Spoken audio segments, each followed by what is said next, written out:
ఈరోజు Shahid Nivas south central railway Mazdoor union Secunderabad divisional ఆధ్వర్యంలో నిర్వహిస్తున్న ఈ కార్యక్రమానికి ముఖ్య అతిథులుగా వచ్చినటువంటి south central railway Mazdoor union Secunderabad zone యొక్క జోనల్ ప్రెసిడెంట్ కాల్వ శ్రీనివాస్ సార్ గారికి మరియు మన south central railway Mazdoor union రథసారథి కామ్రేడ్ శంకర్రావు సార్ గారికి మరియు ఏజీఎస్ విజయభాస్కర్ సార్ గారికి రామకృష్ణ సార్ గారికి మరియు మురళీ సార్ గారికి మన సికింద్రాబాద్ డివిజన్కి యూత్ అందరికీ కూడా ప్రోత్సాహకరంగా ఎన్నో విధాలుగా గురువర్యులు అన్నటువంటి కామ్రేడ్ రవీందర్ సార్ గారికి ఏడీఎస్లకి మరియు వచ్చినటువంటి డివిజనల్ జనరల్ అన్నగారికి అందరికీ కూడా నా విప్లవాలకు వందనాలు. ఈరోజు ఒక ముగ్గురి మరణాన్ని మనం గుర్తు చేసుకోవడానికి ఇక్కడికి వచ్చాం. వారు సహజంగా వారి యొక్క జీవిత కాలాన్ని ముగించే సందర్భంలో ముగించే విధంగా వారి ముగింపు జరగలేదు. అందుకనే ఈరోజు మనం వారిని గుర్తు చేసుకుంటున్నాం.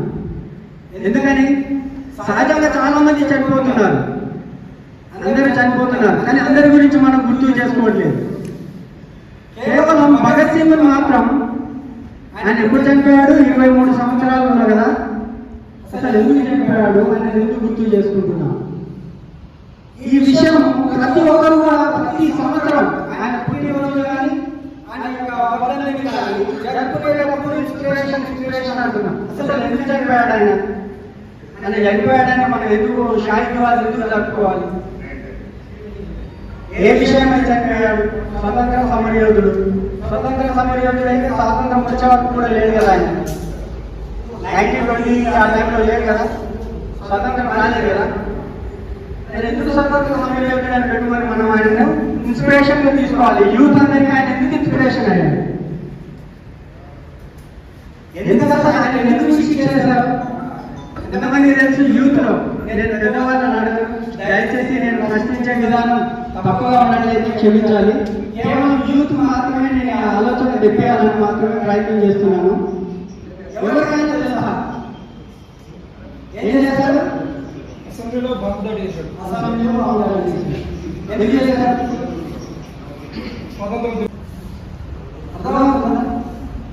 ఇప్పుడు ఆయన హత్య చేశాడు తెలుసా?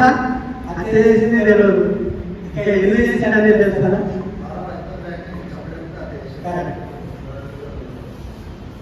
ఎవరిని? ఆయనను బ్రిటిష్ వారు ఒక సంవత్సరం చేస్తున్నారు, రాజకీయంగా ఒక కమిషన్ అనేది జరుపుతున్నారు. రాజకీయ పరంగా భారతదేశంలో వచ్చేటువంటి సంస్కరణలో ఒకటి చేస్తుంటే అందులో ఏ ఒక్క భారతీయులు లేకుండా కొనసాగుతుంది. అది జరగకూడదు. భారతీయుల భావోద్వేగాలు, భారతీయుల పాలన విధానాలు, భారతీయులు ఎలా ఉండాలి, ఏం చేయాలని భారతీయులు లేని సమావేశంలో ఎలా నిర్ధారిస్తారు, ఎలా దాన్ని సరిచేసి రచిస్తారు, ఎలా కొనసాగిస్తారు అని ఆనాడు చేసినటువంటి ఆ నాయకుల యొక్క విధానము నచ్చని బ్రిటిష్ వారు ఆయన చంపేశారు. ఎవరిని? ఆయన చంపడం వల్ల అది అణచివేయబడుతుంది అని వాళ్ళు చేసి కానీ చేసి బ్రిటిష్ వారు కీలకమైన నాయకులు చంపేశారు. ఆయన చంపడం ఇదివరకే స్వతంత్రం రావలేదు, భారతదేశానికి స్వతంత్రం లేదు, మామూలు యువకులందరూ కూడా మన చేతుల్లో బానిసలుగా పనిచేయాల్సి వస్తుంది. దేశం మొత్తం కూడా బానిసత్వంలో ఉంది. బ్రిటిష్ వారు చెప్పిందే చేయాలి. తిండి టైం లేదు, నీరు టైం లేదు, పని చేస్తూనే ఉండాలని పని విధానాలు ఇటువంటి నిరంకుశత్వ బానిసత్వంలో ఉన్న భారతీయులకు రాజకీయ పరంగా ఏదో మార్పులు వస్తున్నాయన్నారు. భారతీయులు లేరు, మా భారతను చెప్పడానికి ఒక భారతీయులు కూడా ఆ సంస్కరణ చేసే కదా, ఆ కమిషన్ చేసే కదా ఉండాలని ఆయన కొట్లాడినప్పుడు బ్రిటిష్ వారి యొక్క క్రూరత్వం ఇంకా పెరిగింది. ఆ యొక్క తిరుగుబాటు విప్లవాన్ని అణచివేయాలి అంటే ఆ అణచివేయకు ఖచ్చితంగా న్యాయాన్ని గురి తీసుకోవాలి. ఆ న్యాయాన్ని కనుక పదమార్చినట్లయితే అవుతుందని బ్రిటిష్ ఉన్నతాధికారులు ఒక ఎస్ఐకి చెప్పి ఆయనతో లాఠీ చార్జ్ చేపించి గాయపరచడం జరుగుతుంది. ఆగస్టు 30 అక్టోబర్ 30 ఆయన చనిపోవడం జరుగుతుంది. దెబ్బలు తగిన కొద్ది రోజుల తర్వాత ఇవన్నీ చూసినటువంటి భగత్ సింగ్ ఆయన వయసు కేవలం అంటే 27. మనం ఇప్పుడు వాళ్ళు నాకు తెలిసి 20 చాలా విగ్రహం లేదు 30 years పైన కాదని నేను అనుకుంటున్నాను. మేబీ 25, 27, 23 కూడా ఉండొచ్చు. ఎందుకంటే యువత నిలుచుకుంటున్నాను కదా. ఆ యొక్క వయసులో నిజంగా ఇంతటి అవగాహన దేశంలో ఏం జరుగుతుంది, దేశంలో సంస్కరణ ఏంటి, రాజకీయపరంగా మార్పు ఏంటి, ఇవన్నీ మీద కూడా ఆలోచిస్తూ దానికి కీలకమైనటువంటి నాయకుడు చనిపోయాలని, అది కుటుంబంగా కొంతమంది చంపించాలని తెలుసుకొని ఎవరు చనిపోవాలి, ఏదో ఒకటి చేయాలి, ఏదో ఒక విధంగా వారికి బుద్ధి చెప్పాలి అనేటువంటి భవిష్యత్తు వెళ్ళినటువంటి ఆయన వయసు కేవలం 20లోనే ఉంది. అన్యాయాన్ని, బానిసత్వాన్ని, భారతదేశాన్ని బందీగా ఉన్నటువంటి భారతదేశాన్ని స్వతంత్రంలోకి తీసుకురావాలని, సంఖ్యలు పెంచాలి అంటే ఏం చేయాలి అనే ఆలోచనలు ఆ వయసులో రావడం అనేది అంత ఆసమాష కాదు. అందుకే ఈ రోజు ఆయనను మనం స్మరించుకుంటున్నాం. అందుకోసమే ఆయన మరణాన్ని కూడా ఈరోజు మనం ఏమంటే చెప్తున్నాం, ఇన్స్పిరేషన్. మన చావుకు ముందు వచ్చి ఒక వ్యక్తి చంపడానికి వస్తున్నాడంటేనే మనం భయం కలుగుతుంది. నన్ను ఉరిగిపోయేది ఈ తాడే అని చూసి దాన్ని నవ్వుతూ ముందాడాలంటే ఆయన యొక్క హృదయం యొక్క ఆలోచనలు, మనస్తత్వం ఏ విధంగా ఉంటుందో మనందరం కూడా ఒకసారి ఆలోచించాలి, ఆయన గురించి తెలుసుకోవాలి. అది నిజమైన నివాళి. అందుకే ఆయన మరణిస్తూ కూడా నీకు ఆఖరిగా ఏం కావాలి, నీ చివరి కోరిక ఏంటి అన్నట్టు కూడా ఆయన అడిగి కదా. నాకు 10 మందికి నా గురించి పాట చెప్పమను, నా ఇంట్లో పెడతాను, లేకపోతే నా గురించి ఒక విగ్రహం పెడతాను, ఏదో చెప్పలేదు. నేను చదివే ఒక పుస్తకం ఉంది, ఆ పుస్తకం పూర్తి చేసిన మాత్రం సమయం కావాలి అంటే ఒక్కసారి ఆలోచించండి. ఈ చావు వస్తుంది, నన్ను నేను అనుకున్నాను, ఏ విధంగా ఆలోచిస్తాము. మన అవకాశం లేదు, నీకు శిక్షణ ఇస్తున్నారు, నీ ఆధార పోయిన ఏమన్నా ఒక పుస్తకం అనేది పుస్తకం చదువుతా అయిపోయిన తర్వాత అనగలుగుతాం. కానీ ఆయన భావజాలం, ఆయన వ్యక్తిత్వం ఎలాంటి అంటే నేను రాసినటువంటి పుస్తకాన్ని పూర్తి చేయాలి, అది చేసిన తర్వాత నేను చెప్పగలిగాను. ఒక వ్యక్తి సమాజం పట్ల ఉన్నటువంటి స్పృహ, ఆ స్పృహ ఏంటంటే నేను ఎలా బ్రతకాలి అని అనుకుంటున్నాను. ఎదుటి వ్యక్తికి అటువంటి ఆలోచన లేకపోయినట్టు లేకున్నా కానీ ఆ వ్యక్తికి అటువంటి జీవితం కల్పించగలగాలి. నేను ఎలా జీవించాలి అని అనుకుంటున్నానో నా పక్క వ్యక్తి కూడా అలాగే జీవించాలి, నాతో ఉన్న వ్యక్తి కూడా నాతో సమానంగా ఉండాలి అనేటువంటి ఆలోచన వైద్య కార్యంలో బలంగా ఉండేది. చాలా వరకు మనం చరిత్ర చూసినట్లయితే కమ్యూనిజం కానీ నాకు నేర్చుకున్న పెద్దవాళ్ళు కూడా నా వయసు పరంగా నాకు 20 ఏళ్ళలో నాకు కమ్యూనిజం గురించి కొంతమంది చెప్పారు. సరే ఒక కమ్యూనిజం ఏముంది, ఇప్పుడున్న కమ్యూనిజం జరుగుగలం విన్నారా? కమ్యూనిజంలో స్వార్థపూరితమైనటువంటి నాయకులు వచ్చిన తర్వాత ఆ సిద్ధాంతాలు, ఆ యొక్క వడగడికి, ఆ యొక్క ప్రవర్తన రూపమైన నాయకత్వానికి వ్యక్తుల యొక్క స్వార్థంలో ఆ సిద్ధాంతాలకు చెడు చేకూరింది. అందుకే కమ్యూనిజం అంటే పదాల కమ్యూనిజం అంటే ఒక దినాల్లో వచ్చి అప్పటి నుండి దాని పతనం స్టార్ట్ అయింది.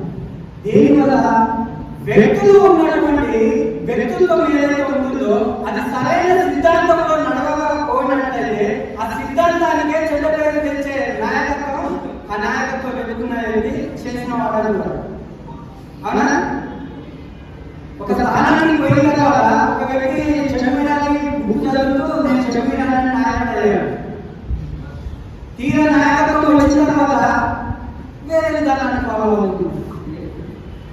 ప్రస్తుతం రాజకీయాల్లో జరుగుతుంది. వ్యక్తితో మారడం వల్ల సిద్ధాంతానికి చెడ్డ పేరు వస్తుంది అనేది వాళ్ళకు కూడా తెలియదు. బహుశా సిద్ధాంతాలు ఎప్పుడైనా కానీ మంచిగా చేయాలనేది మొదలే ఎంచుకోవాలి. ఎంచుకున్న తర్వాత సిద్ధాంతపూర్వకమైనటువంటి వ్యక్తులు ఆ సిద్ధాంతాన్ని మంచిగా తెలిసే విధంగా ప్రభావంలో చూడాలి. అదేవిధంగా ఆ సిద్ధాంతాలు మంచిగా తెలిసినటువంటి వ్యక్తి మన భగత్ సింగ్ గారు. ఆయన ఎప్పుడు కూడా ఎవరిని అవమానపరచలేదు. కులాలు మతాలు చాలా మంది అవమానపరిచే విధంగా మాట్లాడుతున్నారు. ఆయన ముస్లిం కాదు. ఈ రోజు చాలా మంది కులాలు మతాలు ఉన్నప్పటికీ నా తోటి ముస్లింలు ఇబ్బంది పెట్టినా కానీ నా తోటి నాతో సమానంగా ఉండాలి. జై శ్రీరామ్ అనే వాళ్ళని జై సీతారాం అంట. తప్పలేదు. నా చిన్నప్పటి నుండి కూడా పులిహోరంలో ఊరు మొత్తంలో ఒకటే సీతారాం వాళ్ళని పడేది. ఆ ఊరు మొత్తం ఒకటే పులిహోర పడుతూ ఇచ్చేవాళ్ళు. నేను వెంట వెళ్ళి పులిహోర తీసుకోవడానికి పోటీ పెట్టాను. ఆ రోజు గుర్తుకు రాలేదు. మానవ దృక్పథంతో అన్న బాబాయ్ అందరూ కూడా హిందువులో ఉంది. కానీ ఈ రోజు ఆ పరిస్థితి లేదు. నా కులము గుర్తు వస్తుంది, నా మతము నాకే గుర్తు వస్తుంది. నేను మాట్లాడుతున్నానంటే నా మతస్థుడు నేను మాట్లాడుతున్నాననేటువంటి ఏదో మాట్లాడుతున్నాను. దీనికి కారణం ఏంటి? సమసమానత్వంలో ఒడిదుడుకులు మొదలయ్యాయి. అది విపరీతంగా పెరిగిపోయింది. దీన్ని నివారించాలంటే మనమే కదా ఆలోచించాల్సింది. సమానత్వం కావాలంటే నేను కదా మొదటగా మారాల్సింది. వాళ్ళని సృష్టిస్తున్నాను, నేను వాళ్ళని సృష్టిస్తే ఇద్దరి మధ్య గొడవ అవుతుంది కానీ శారీరకంగా ఏం జరుగుతుంది? జరగదు కదా. నా యొక్క మతం నాకు తెలిసినంత మటుకు నా మతం నా గర్వం ఉంటుంది. నేను మతీజు చదవగా కానీ నేను చదివే కూడా కానీ నా గర్వం నా ఆలోచన ప్రకారం నేను చదవాలి, దాన్ని పాటించాలి. రెండవది ఎదుటి వ్యక్తి పాటించేదాన్ని కూడా గౌరవించాలి. ఆ వ్యక్తి చెడు చేస్తున్నాడంటే నా ఇవ్వడాలి నాకుని సమర్పించడానికి ఉండకూడదు. అది నిజమైనటువంటి వ్యక్తి. అటువంటి వ్యక్తిత్వంలోనే భగత్ సింగ్ ఉండేవాడు. కొన్ని సందర్భాల్లో ఆయన హేతువాది ఏమన్నారు దేవుని నమ్మని వ్యక్తిగా కూడా చెప్తూ ఉంటారు. కానీ ఆయన ఏ రోజు కూడా దూషణ చేయలేదు. వేరే మతస్థులు వాళ్ళు చేసే భక్తిని కించపరిచేలా మాత్రం మాట్లాడాలి. నాకు తెలిసిన అది చేయకుండా కూడా ఒక వ్యక్తిని భక్తి అనేది తనకు మంచి సత్ప్రవర్తన ఇస్తుంది, మంచి జీవనాన్ని ఇస్తుంది. కానీ ఎదుగుదల పట్ల ద్వేషాన్ని పెట్టమని మాత్రం చెప్పదు. నాకు తెలిసిన అన్నమాట చాలా మంది ద్వేషాన్ని పెంచే వాళ్ళు మనుషులే ఉన్నారు, గ్రంథాలు లేవు. అందుకే స్పష్టంగా చెప్తున్నాను, సిద్ధాంతాలు మత గ్రంథాలు ఏమైనా ఉన్నట్లయితే వాటిని చదవండి, నేర్చుకోండి, మీ సొంతంగా మీరే అవగాహన తెచ్చుకోండి. ఆ తర్వాత దాని గురించి చర్చిస్తే చాలు. మీకు మిత్రులు చాలా మంది పెరుగుతారు, శత్రువులు. అటువంటి భావజాలతో సమాజం కోసం ప్రతి ఒక్కరు పాటుపడాలనేటువంటి భావంతో అంతర్జాతీయంగా ఆలోచించి దేశం కోసం స్వతంత్రం చేయడం కోసం బ్రిటిష్ వారు చేస్తున్న ఆగడాలను ఎదిరించారు. కాబట్టి ఈ రోజు ఆయన రూపొందలేడు, ఆయన ఇన్స్పిరేషన్ అయ్యారు. ఈ యొక్క మాటలు చెప్పడానికి అవకాశం ఇచ్చినటువంటి పిల్లలనేది